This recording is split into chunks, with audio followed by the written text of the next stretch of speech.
Alcaraz announces his biggest change within the professional circuit. After the veto in Melbourne, the men's circuit authorizes performance devices on court. The technology could be used in Indian Wells. Doubts invaded both social media and the circuit itself when, in the middle of the Australian Open, the world number one was asked to remove his Whoop bracelet prior to the start of his round of 16 match against Tommy Paul. A decision that, although it was not to the Mercian's liking, did not unsettle him enough to prevent his victory, 7-6, 6-4 and 7-5. The hypotheses were diverse, from fears of communication with the betting sector, to technological doping or improper technical measurements, all of this compounded by the lack of certification of certain products. In Hoop's case, far from dramatizing the situation when finding themselves in the media spotlight, they took advantage of the controversy to carry out a publicity move. They sent smart technical clothing to figures such as Sinner, Sabalenka and Alcaraz himself so they could continue measuring their data. After analyzing the situation and once the controversy cooled down, the men's circuit has made its position official through a statement. The board has approved a rule that expands the range of permitted wearable device providers and authorizes their on-court use by players in ATP competitions.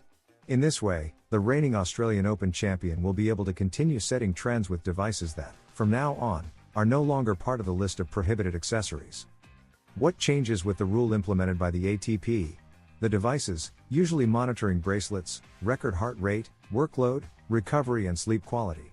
That information not only helps the player's physical team, but also feeds analysis that optimizes planning. The ATP justified the change by the rise of data analysis in high-performance sport. The new regulation will apply immediately and the first tournament in which these monitoring bracelets can be seen will be the Masters 1000 in Indian Wells. The measure seeks to regulate their use and broaden the range of authorized providers, thus limiting disputes between officials and technical teams before matches. The initial controversy, however, had an unexpected effect. It increased Hoop's visibility. Its founder, Will Ahmed, spoke out to defend the device and stated, "It is approved by the International Tennis Federation and poses no security risk. Let athletes measure their bodies. Data are not steroids." The permission for monitoring bracelets closes one discussion about technology on court and opens another, how to manage information without altering competitive equality. For the ATP, it is about adapting the regulations to tools that are already part of preparation and that also provide a more professional and scientific framework to the circuit. Zverev revives the controversy with Alcaraz in Australia. He had a small physical break. The German does not forget the match against the Mercian in the semifinals in which moments of desperation were experienced in a match of almost 5.5 hours. What a match we experienced just a month ago between Carlos Alcaraz and Alexander Zverev. An Australian Open semifinal that ended with an astonishing 6-4, 7-6, 6-7, 6-7 and 7-5 in a match lasting 5 hours and 27 minutes. The German reappeared at the ATP in Acapulco after a month of rest following that hard blow, defeating Corentin Moutet in the first round and recalling in the press conference that unforgettable battle against the Mercian. Zverev engages in self-criticism about Australia. "I think in Australia I played the right way. I lost the match against Alcaraz because I got tired at the end, being honest. I had nothing left in the tank at 5-4. I remember on the first point of that game I should have hit the ball much earlier, but to do that you have to move and I couldn't do it," Alexander Zverev explained to the media. One must not overlook the conflict that was generated during the match. The German, when Alcaraz was treated during the third set of the encounter for vomiting and cramps, an angry Zverev could not avoid shouting, "He has cramps. What is this nonsense? He can't go to the doctor, he has cramps. What else could it be? This is complete nonsense. Nonsense. This is unbelievable." These shouts at the chair umpire were added to how he implied that the Australian Open favored both Carlos Alcaraz and Sinner, who experienced a similar situation. With recharged batteries after the setback with Carlitos, all the back and forth about the cramps and the prohibition on being treated in the middle of a match was something that generated much talk, but Zverev has already forgotten it. The world number 4 arrived in Acapulco with a different attitude. "I didn't play at all after the Australian Open. I took some time off and had good training sessions, because I want to continue playing in a certain way and with a specific style, and that requires quite a lot of training and adjustments. For me it's a very different game from last year. I'm trying new things. I arrived here several days ago, so I've had time to train and to try to have a good tournament."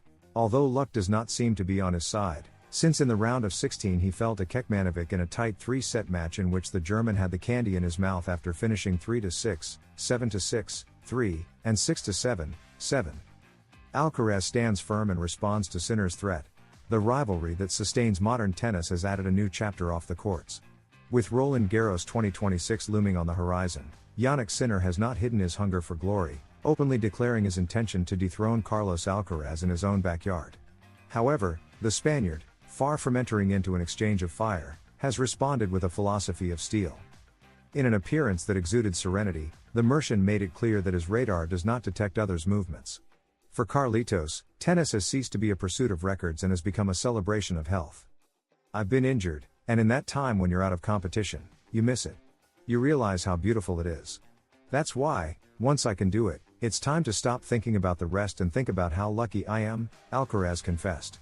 This statement is not just a diplomatic phrase, it is a declaration of intent. After having tasted the bitter flavor of injury layoffs, Alcaraz has reset his mindset. The poison of competition is now managed from enjoyment, a psychological tactic that is usually more lethal than any inside-out forehand. The assault on the clay throne.